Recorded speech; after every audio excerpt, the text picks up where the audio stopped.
Within the varying fields of education, there is a truth to the profession of teaching which recognizes the extensive role that educators play throughout a learner's life, from preparatory to tertiary, ranging from the more evident positions serving as progenitors of knowledge to the general roles they play in assisting students towards a progression towards full independence. Educators are essential in the process of supporting and shaping the development and evolution of their learners. Fundamental to this pedagogy is the considerable needs of many learners, especially those in secondary education, which are required to support in their physical, social, emotional, and intellectual growth throughout the middle years of their development. In addition to recognizing and combating negative socio-cultural and diversity issues within a learning space, educators can provide additional assistance to ensure the intellectual and physical health of their students. In secondary education classrooms, there are several factors which significantly impact the healthy necessities of these learners, which result in them lacking the needs required to achieve stable and healthy cognitive, emotional, and physical growth. The teenage years of secondary education is, as indicated by David Schaffer, a time not only of significant cerebral and physical transition of these young learners, largely reflected in puberty, but also typically social and familial shifts which arise out of increasing developmental strive towards independence, or the degeneration of close ties to friends and family, which further impacts the cognitive transition of these young learners. As a result, equity, as well as the entrustment of a measure of independence in a secondary education classroom, has been recognized as a fundamental necessity of the emotional and social needs of these young learners. The holistic inclusion of individual students in class, allowing them to remain personally invested and engaged in their education.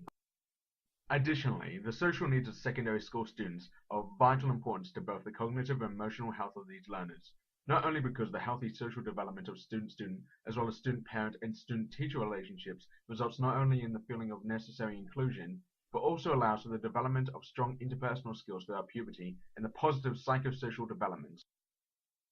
With depression rates of 12 to 17-year-olds ranging from 3.9 to 11.6%, positive social inclusion and support for these individual students has become necessary in ensuring the emotional stability of these cognitively fast-developing learners, the result of poorly met social needs resulting in withdrawal, exclusion, or depression. By recognizing whose social needs are not being properly met, in combating the varying forces behind exclusion and withdrawal, teachers, students, as well as parents can ensure that learners are happy and healthy, with the recognition of school as a supportive and inclusive environment.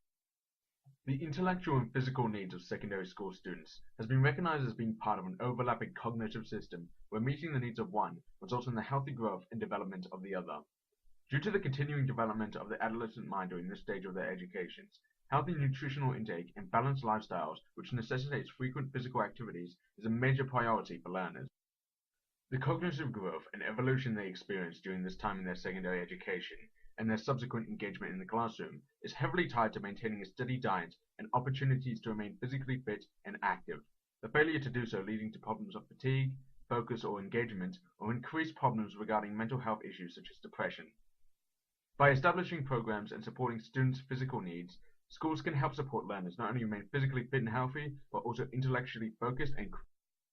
However, even if a place of learning is supportive of fostering the physical, social, emotional, and intellectual growth of secondary school students, there remains external variables which may continue to play a role in affecting the development of an individual and the engagement they have towards their learning, particularly those factors arising from society and culture.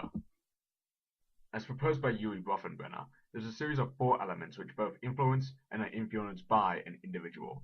These factors being 1. The person, including their motivations and abilities, 2. The processes, including relationships and practices, 3. The context, how their human and non-human environments affect them, and 4. Time, how age, context, and cognitive capabilities change over time. Within the context of social-cultural factors, one example of how these may affect a learner can be observed in how one student speaking a differing first language can affect what aspects of the class the student understands, as well as their motivations to learn through simple teacher-led methods of knowledge transfer. A student speaking, for example, Spanish, may have a harder time understanding finer details of spoken English in the classroom, and may fall behind in studies if this foreign language anxiety overwhelms their motivation and capacity to learn. As a result, it is necessary for teachers to perhaps use and support such students' first language to convey a manner of respect and minimize miscommunication, as well as work more hands-on in the classroom to ensure they remain motivated and eager to learn. Finally, issues of diversity in the classroom are wide-ranging and may affect not only the education of some learners, but their view of themselves and the world around them. Besides relating to diversity and the cultural context of differing heritage, Created using Powtoon.